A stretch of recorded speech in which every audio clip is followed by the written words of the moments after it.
diajari Bu Laili itu enak, orangnya lemah lembut begitu Ibu. Ini nggak modus kan Mbak Nindi? Tidak lah.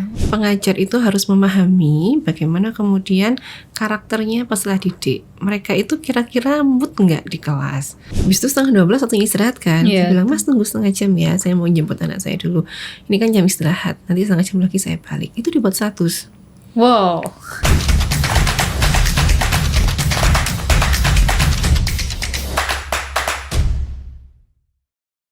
Assalamualaikum warahmatullahi wabarakatuh. Halo sahabat kampus, dimanapun kalian berada, kembali lagi di sini di Maliki Podcast bersama saya Nindya Oktiviana dengan tema podcast kali ini yaitu menjadi dosen PAI inspiratif di era milenial.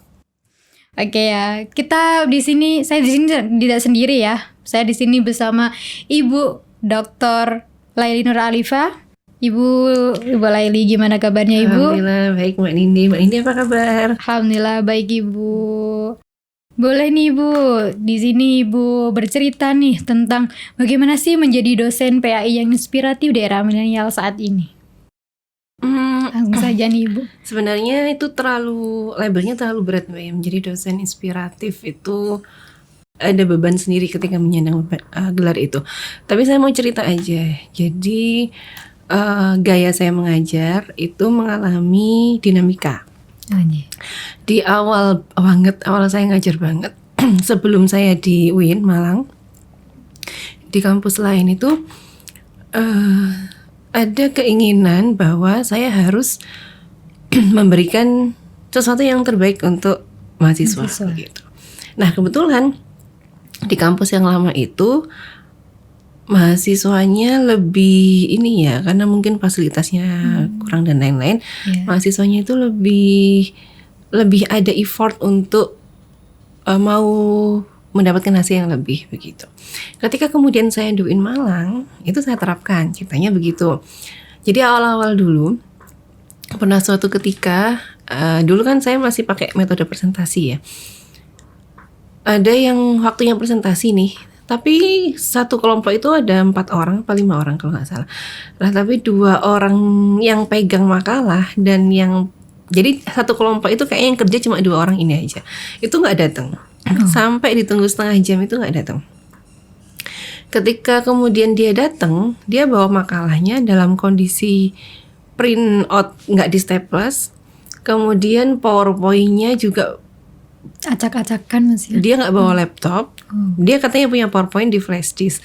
Saya pinjemi laptop saya pinjemi kabel HDMI saya. Lalu kemudian dia presentasi. Ketika dia presentasi dengan satu kelompok, saya buka makalahnya kan. Saya cek, ternyata makalahnya itu ketiplek persis sekali dengan apa yang di internet. Dan si kelompok ini dia nggak ngerti sama sekali apa yang dia omongin. Jadi dia baca awal akhir baca gitu. Nah karena waktu itu saya masih muda banget ya, masih idealis lah gitu. Berapa lupa deh. masih awal-awal banget di sini gitu. Saya punya memori bahwa kalau saya dulu seperti itu, dosen saya pasti langsung marah dan langsung meninggalkan ruangan dan lain-lain. Waktu itu saya merefleksikan apa yang saya alami. Jadi waktu itu saya marah. Kemudian makalahnya itu saya kasihkan gitu.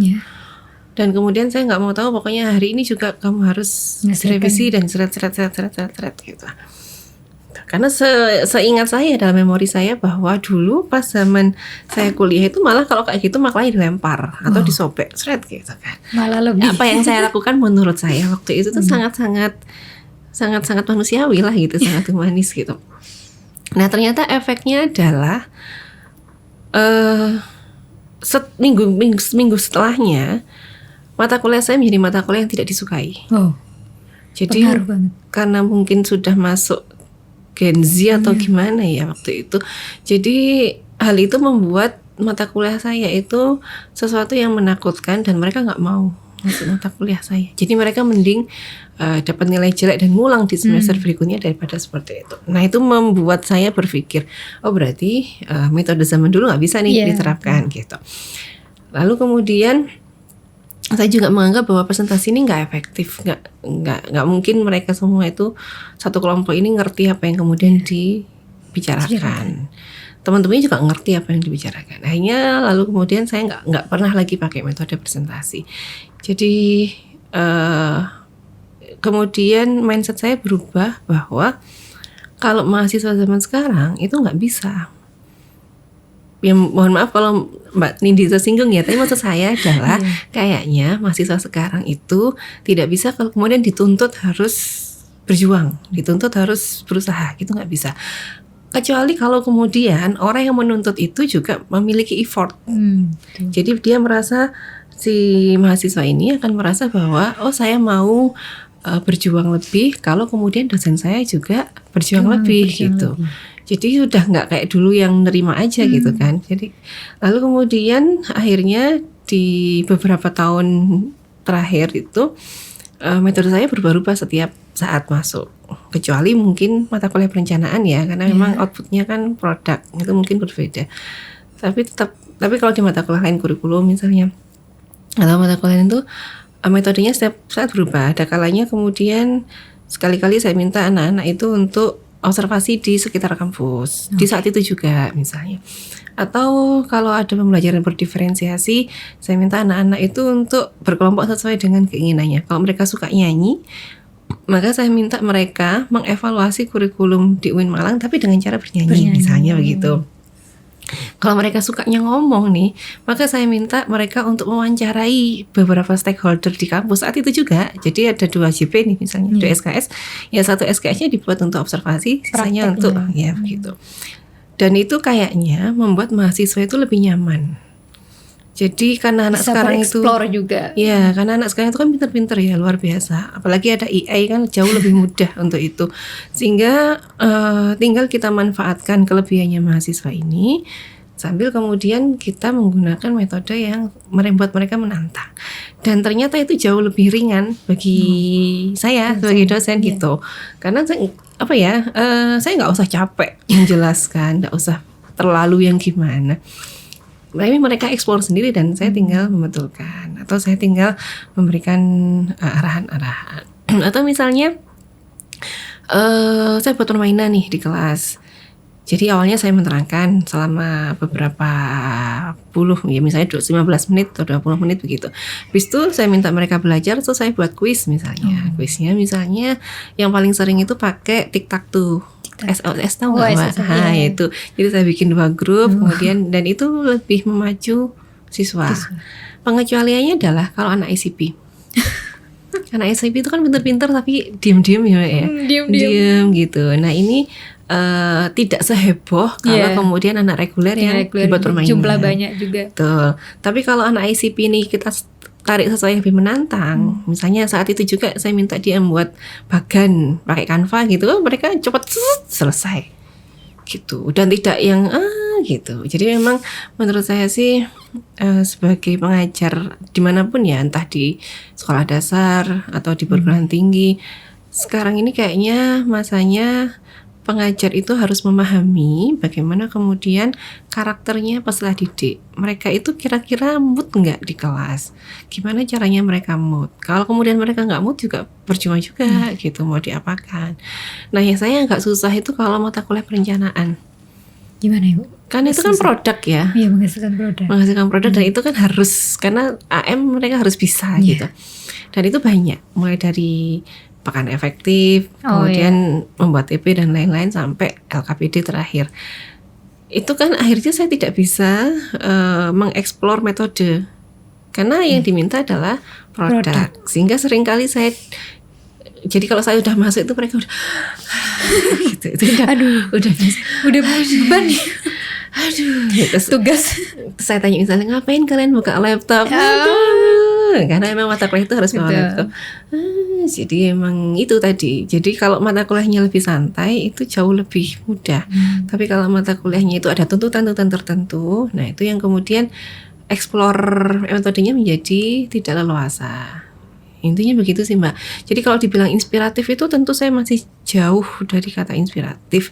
Cuma saya mencoba membuat kelas itu menyenangkan gitu aja. Meskipun sebelumnya saya ada labeling dosen galak gitu ya, mungkin killer sukanya marah-marah gitu. Tapi yang penting bagi saya adalah saat saya masuk kelas mereka merasa senang, Kemudian ketika mereka keluar kelas, mereka dapat sesuatu yang nggak lewat gitu aja gitu. Jadi minggu depannya saya tanya nih, minggu depan kemarin apa pelajarannya, materinya apa, saya cek gitu. Mengulang materi. Mengulang materi. Kalau mereka bisa kemarin. berarti kan oke, saya berhasil. Kalau mereka nggak bisa, nah ini berarti ada sesuatu yang salah nih gitu. Jadi menjadi pendidik zaman sekarang itu harus ini ya, menyesuaikan, sering-sering juga. bercermin. Sering-sering bercermin. Iya, maksudnya mereka dapat nggak, mereka ingat nggak, kayak gitu-gitu. Sesuai dengan perkembangan zaman sekarang.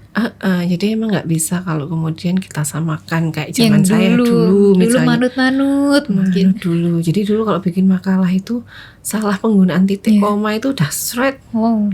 Tapi sekarang udah hal yang biasa. Udah biasa. Jadi Typo pun dilempar makalah itu dulu biasa kalau zaman dulu. Kalau sekarang kayaknya dibuat status ya kayaknya kalau sekarang. Tapi kebanyakan itu Ibu. Ya, Ibu itu inspiratif bagi banyak mahasiswa, bukan dilabeli untuk galak, itu bukan.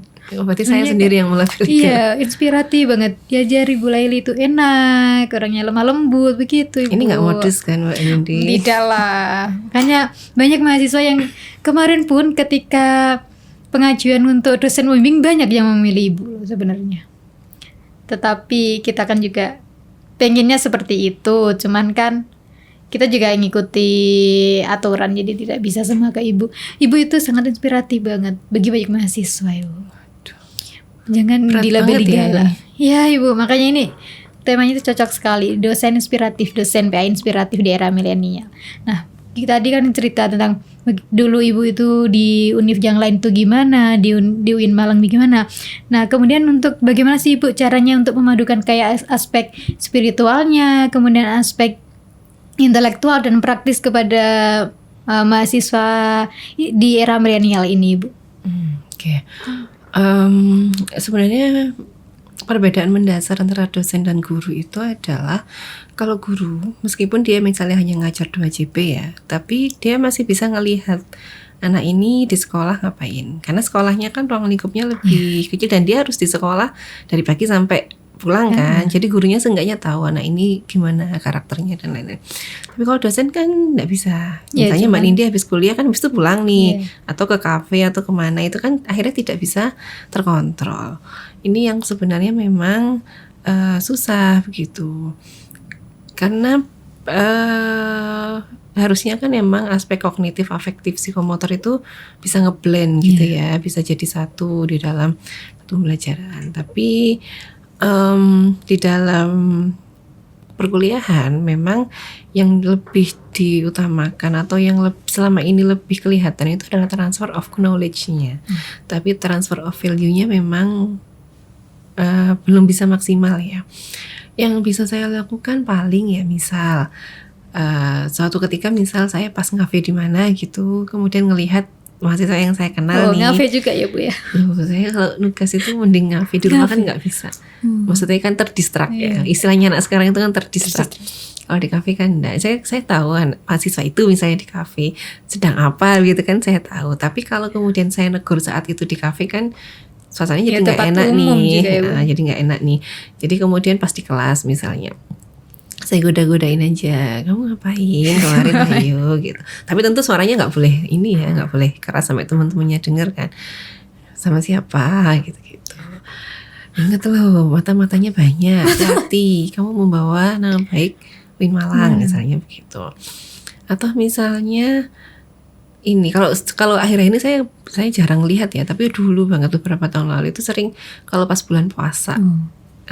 Mahasiswa-mahasiswa yang saya tahu itu misalnya masuk ke rumah makan gitu, ya tidak paling 1-2 lah oknum, tapi kemudian saya lihat, lalu kemudian pas di kelas, kamu sekarang puasa apa enggak? Kalau kemarin misalnya gitu.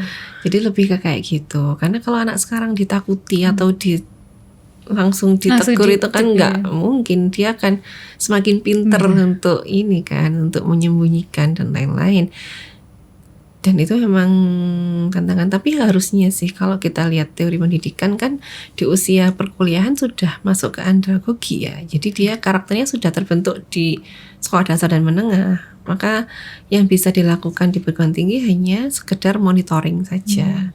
Kita membuat regulasi-regulasi atau kita membuat semacam etika publik yang itu harus atau tidak harus. Misalnya sebelumnya di UIN itu dia nggak biasa pakai jilbab nih, tapi karena di UIN Malang maka etikanya adalah dia harus pakai jilbab.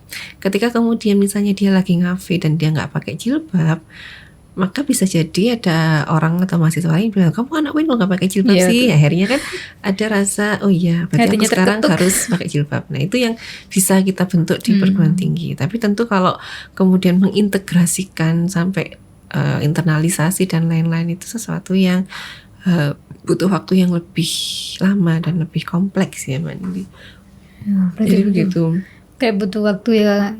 Karena apa ya, kita pertemuannya juga sama dosen juga cuma sebentar, habis itu juga ada matkul lain. Betul, apalagi kalau mata kuliahnya itu mata kuliah umum ya, bukan mata kuliah agama, itu menginsersinya lebih susah. Kecuali kalau saya ngajar teosofi misalnya, itu lebih gampang. Jadi misalnya ngomongin tentang zuhud nih misalnya, itu jauh lebih mudah ngomonginnya. Misalnya siapa yang kalau lagi ngafe di kafe A tetanggaan sama kafe B, kamu pernah ke kafe A, sudah pernah pakai wifi-nya kafe A, lalu kemudian kafe B, internetmu, laptop itu nyambung ke kafe A, itu gimana harusnya gitu. Ya kayak gitu-gitu bisa kalau mata kuliahnya lebih itu mudah. Mata kuliahnya itu bersinggungan, itu jauh lebih mudah. Tapi kalau enggak dan kita di mata kuliahnya ada target tertentu, itu yang kemudian jadi lebih susah. Ya itu berarti termasuk tantangan sendiri ya Bu ya. Tantangan sendiri. Apalagi menghadapi mahasiswa era milenial yang sangat luar biasa. Sangat luar biasa, betul. Beda sekali ya Bu ya sama saya pernah di satu kelas gitu bilang, karena mata kuliah perencanaan ya udahlah kalau kalian memang sudah materi terakhir, minggu depan itu sudah nggak ada materi gitu. Ya udah minggu depan yang pengen masuk silakan konsultasi produknya. Kalau yang nggak pengen masuk ya sudah silakan nggak usah masuk gitu. Itu sebenarnya maksud saya adalah saya pengen tahu nih siapa yang bener-bener yang pengen memanfaatkan waktu dengan baik atau enggak. Ternyata beneran minggu depannya itu yang masuk separuh. Separuhnya nggak masuk. Dan karena saya yang bilang begitu kan, jadi tetap maksudnya itu konsekuensi dari apa yang saya sampaikan. Cuma yang kemudian saya pikir adalah berarti mahasiswa sekarang ini keinginan untuk memanfaatkan waktu dengan baik itu kurang gitu. Kecuali memang produknya selesai dan beres, itu oke lah ya. Itu masalahnya belum selesai dan mereka memilih untuk tidak datang. Ya sudah, berarti begitu. Nah itu Ibu, kayak misalkan dari diri dosen itu apakah ada rasa kecewa? Pastinya ada ya. Tapi gimana sih Bu cara menyikapinya seperti itu? Biar bisa kalau sabar. Sekarang mungkin sudah ini ya Mbak ya, sudah lama ya, jadi sudah biasa. Kalau awal-awal dulu itu misalnya, jadi misal saya bimbingan skripsi nih, janjian jam sekian, jam 10 lah misalnya. Kemudian saya tunggu dari jam 10 nggak datangnya setengah 12 nih misal. Habis itu setengah 12 waktunya istirahat kan. Saya bilang, Mas tunggu setengah jam ya, saya mau jemput anak saya dulu. Ini kan jam istirahat, nanti setengah jam lagi saya balik. Itu dibuat status. Wow. Waktu itu saya agak kecewanya karena si anak ini itu setiap waktu itu bimbingan malam, sore, di rumah itu saya nggak menolak gitu. Maksud saya begitu. Kok kemudian saya minta menunggu saja begitu, dan itu menunggunya hanya setengah jam. Maksud saya kan kalau saya refleksikan zaman saya bimbingan itu kan dari pagi sampai sore itu ya biasa aja, besoknya lagi juga biasa aja. Oh, dari situ kemudian saya berarti memang benar-benar harus hati-hati gitu. Terus kalau dulu itu kan hampir nggak pernah ya. Ini nostalgia masa lalu mungkin judulnya, tapi romantisme sejarah. Tapi kan hampir nggak pernah kemudian dosen datang duluan. Kemudian kelas masih kosong, itu hampir nggak mungkin. Hampir nggak mungkin. Beda banget berarti. Kalau sekarang itu kan kemungkinannya besar. Kemungkinannya besar. Apalagi kalau kuliahnya 6:30 nih. Ya itu saya merasa ya, saya itu punya anak banyak, pagi itu sibuk, masuk 6:30 itu betul-betul sesuatu yang berat banget bagi saya gitu. Jadi saya usahakan masuk on time 6:30 atau terlambat ya sesuai kesepakatan kan 15 menit. Kontrak belajarnya. Ternyata masuk kelas kosong. Ada 1 orang 2 orang, itu rasanya kayak tahu gitu kan, ibarat tahu gitu tadi saya begini, saya begini, tadi anak saya nangis saya biarkan begini, itu harus merelakannya di rumah. Sempat seperti itu awal-awal, tapi kalau sekarang ya sudah ini sih ya ini sudah zamannya, mau gimana lagi. Cuma kalau saya amati itu anak-anak yang disiplin, mahasiswa yang disiplin itu dia lebih punya ini ya, self-regulated learning yang bagus. Jadi dia bisa setelah lulus itu bisa mengorganisasikan dirinya dengan baik gitu. Jadi itu saya tekankan ke mahasiswa perwalian saya, disiplin itu adalah kunci. Jangan sampai kamu tidak disiplin. Misalnya nih kamu diundang seminar direktorat, jadwalnya jam 7, tapi kamu tahu kalau pasti telat, pasti mulainya 8:30 nih misal, tapi kamu tuh harus disiplin. Bawa aja kerjaanmu, bawa aja kerjaanmu ke rektorat gitu. Meskipun saya juga nggak disiplin banget, saya juga ada telat-telatnya, tapi saya mencoba untuk disiplin gitu. Intinya lebih disiplin adalah kuncinya. Lebih menghargai ini ya, menghargai orang yang sudah menunggu kita. Bayangkan kamu disuruh menunggu gitu ibaratnya. Oh gitu. Harus disiplin. Iya, saya dulu sekolah juga nggak disiplin banget, telat-telat juga. Tapi kemudian setelah menikah itu kan banyak ya, schedule itu kan gitu. Jadi saya tahu bahwa disiplin itu benar-benar kunci. Kalau nggak disiplin, setelahnya itu udah lewat. Ya, udah nggak tertata semua ya. Jadi harus bagi waktu dengan baik dan benar. Waktu itu sangat berharga. Termasuk deadline. Zaman saya kuliah itu saya mengakui bahwa kadang saya itu sudah dikerjakan dicicil nih, tapi nggak selesai. Nanti besok aja kan deadline-nya masih besok gitu. Itu sering. Dan itu bisa waktu kuliah. Jadi deadline besok sekarang baru diselesaikan itu bisa. Tapi sekarang sudah nggak bisa kan. Ini kita harus bikin deadline sendiri, dan itu harus disiplin sama deadline itu. Makanya kemudian saya lihat orang yang hafal Quran itu lebih disiplin biasanya. Disiplin dalam hal target pencapaian, karena dia punya target sendiri kan. Hari ini saya harus hafal sampai halaman sekian, saya harus hafal 1 kaca misalnya, dan dia menepati itu apapun caranya. Udah terbiasa dengan target-target itu berarti. Meskipun juga nggak semua sebenarnya, tapi kebanyakan begitu. Dan itu menurut saya habit ya, kebiasaan yang itu baik. Kenapa nggak kemudian kita lakukan aja? Oh gitu.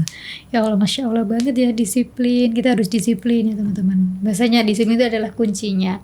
Karena kalau kita disiplin pun, kita hidupnya juga akan teratur ya Bu ya. Akan urut, apa yang kita mau kerjakan juga udah tahu jam segini mau ngapain, jam segini mau ngapain, walaupun kadang tidak sesuai dengan jam itu, tapi intinya kita berusaha untuk disiplin ya begitu.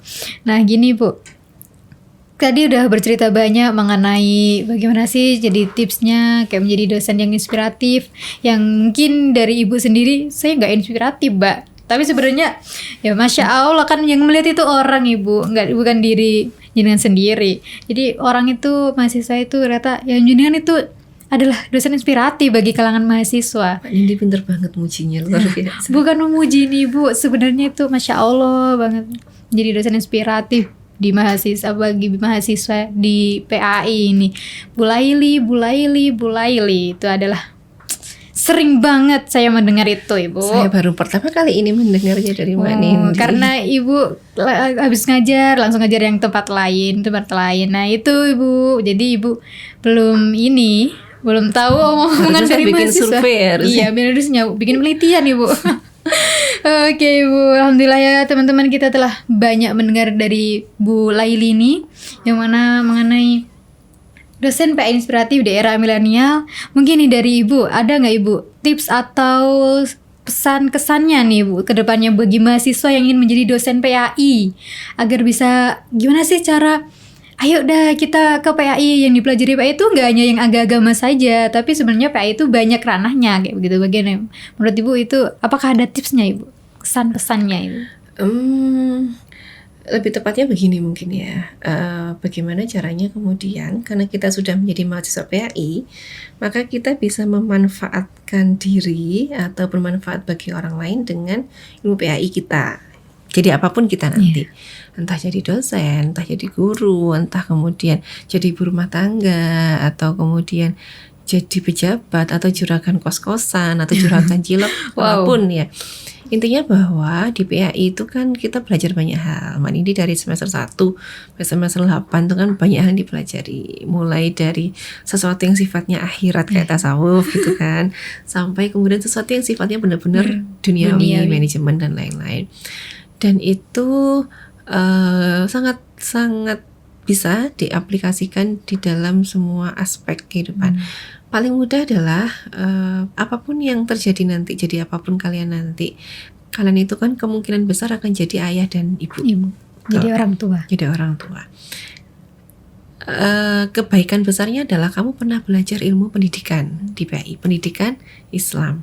Setidaknya kamu akan bisa membuat anakmu jauh lebih baik, dididik dengan jauh lebih baik dibandingkan dengan kamu yang belum pernah belajar ilmu pendidikan. Misalnya anak tantrum di tempat umum tuh harus gimana sih? Nah, kita kan sudah tahu teorinya ya kan. Misalnya anak umur 7 tahun gak mau sholat tuh kita harus gimana sih gitu.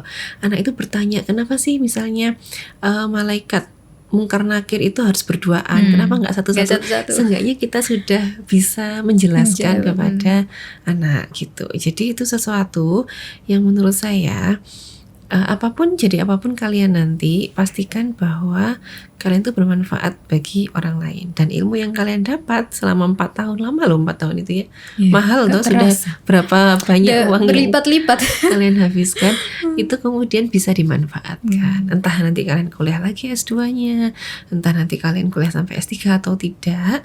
Ingat bahwa kemungkinan besar kalian akan menjadi ayah dan ibu, menjadi orang tua. Bagaimana seorang suami mendidik istri, bagaimana istri menghadapi suami, bagaimana kemudian menghadapi anak, bagaimana kalau kemudian anaknya itu pinter banget sehingga tidak mau diatur misalnya gitu. Bagaimana kalau kemudian anak ini bertengkar dengan temennya, seenggaknya kita punya basic yang itu bisa dimanfaatkan. Jadi bagi yang sudah semester 8 kan sudah telat ya Mbak ya, sudah gak mungkin kuliah lagi kan. Tapi kalau yang masih semester 1-2 itu selalu saya tekankan, kamu mau tetap di PAI apa mau pindah? Kalau mau pindah sekarang aja sekalian, mumpung semester 2. Kalau enggak, ya mau gak mau berarti kamu harus tetap di PAI. Saya dulu juga gak mau masuk PAI, tapi karena sudah terlanjur ya mau gimana lagi gitu kan. Jadi kalau kamu sudah di PAI dan kamu gak ada keinginan transfer jurusan, ya mending mana kamu kuliah dengan rasa gembira atau kuliah dengan rasa terpaksa, karena itu berbeda. Makanya dalam Islam itu ada niat kan. Kenapa di dalam Islam selalu ada niat? Karena itu menjadi autopilot badan kita gitu. Jadi kalau kamu kemudian kuliah di PAI dengan terpaksa, ya ilmu yang didengar itu ya lewat aja seret gitu. Misalnya saya tes nih apa pengertian pendidikan gitu aja, mereka kadang apa ya? Kenapa kamu lupa? Ya karena menurutmu itu nggak bermakna itu kan, itu nggak penting menurutmu. Kecuali misalnya kamu nonton film yang kemudian kamu suka dan kamu menganggap itu penting, itu akan kamu ingat. Maka niat untuk kuliah di PAI itu harus dimulai dari sekarang. Kalau kamu emang nggak mau di PAI ya sudah, transfer aja sekalian gitu. Ngapain habisin uang di sini, sekalian aja. Seenggaknya nanti kalian akan dapat ilmu ketika kemudian kalian AM misalnya, atau setidaknya nanti ketika sudah menikah dan punya keluarga, kamu akan tahu bagaimana tarbiyah itu diterapkan. Jadi itu yang selalu saya tekankan, terutama di semester 2. Karena rata-rata kan memang masuk PAI itu bukan kuliah impian ya. Mandi juga gitu. Awalnya sih gitu Ibu. Jadi awalnya dulu saya juga nggak pingin sih di PAI. Cuman gimana ya, udah terjerumus. Jadi ya sekalian. Udah terjerumus sekalian sampai semester akhir ini. Udah mau selesai. Nah, kata terjerumus itu kalau kemudian saya juga sering mendengar itu terjerumus. Saya dulu juga terjerumus, sebenarnya begitu kan. Tapi terjerumus itu kalau kemudian ya udahlah sekaliannya ini dengan hati gembira atau tidak. Maksudnya dengan rasa terpaksa atau iya karena saya ingin mendapatkan ilmu di PAI, itu sesuatu yang beda Mbak Nindi. Dalam prakteknya itu juga akan beda. Kamu terpaksa pergi ke pasar disuruh orang tuamu dengan kamu menikmati pergi ke pasar, itu kan beda. Kalau kamu menikmati, kamu akan melihat ada yang jual ini, ada yang jual itu. Tapi kalau kamu terpaksa itu kamu pokoknya nang mari gitu kan. Nah itu juga begitu, kuliah juga akan begitu. Jadi intinya sih bahwa ya kalau kamu sudah kuliah di jurusan apapun, maka niatkan dari sekarang kalau kamu emang pengennya mendapatkan ilmu di jurusan itu dan kamu mau explore. tidak mungkin kan kita dapat ilmu di kelas saja, tidak mungkin. Maka harus dari lingkungan, dari orang sekitar kita, organisasi, dan lain-lain. Oke, gitu ya teman-teman. Jadi bahasanya kita itu awalnya harus niat dulu. Kalau apapun itu harus niat dulu ya. Awal innamal a'malu binniyat, dan kita juga jadi orang harus bisa jadi orang yang disiplin dari beliau ya. Kita harus jadi orang yang disiplin agar apa yang kita inginkan, agar apa yang kita tujukan itu tertata rapi. Jadi kalau hidup disiplin itu juga akan teratur kayak begitu teman-teman. Kita juga harus bisa jadi orang yang bermanfaat bagi orang lain. Khairun nasi anfa'uhum linnas ya Ibu ya. Kita harus jadi orang yang bermanfaat. Kita harus bisa saling share ilmu ke teman-teman kita dan ke orang-orang sekitar kita. Mungkin itu teman-teman ya untuk podcast hari ini pada pagi yang cerah ini dengan nuansa batik-batik walaupun tidak sarimbit ya. Oke, mungkin cukup sekian dari Ibu. Terima kasih banyak Ibu untuk ilmunya, sharingnya. Semoga ini menjadi pastinya akan banyak manfaat dari Ibu. Terima kasih banyak Mbak Nindi sudah mengundang saya. Iya, terima kasih banyak juga Ibu. Mungkin cukup sekian ya teman-teman. Kita kembali lagi ke podcast selanjutnya dengan tema yang berbeda lagi. Cukup sekian dari saya. Wassalamualaikum warahmatullahi wabarakatuh.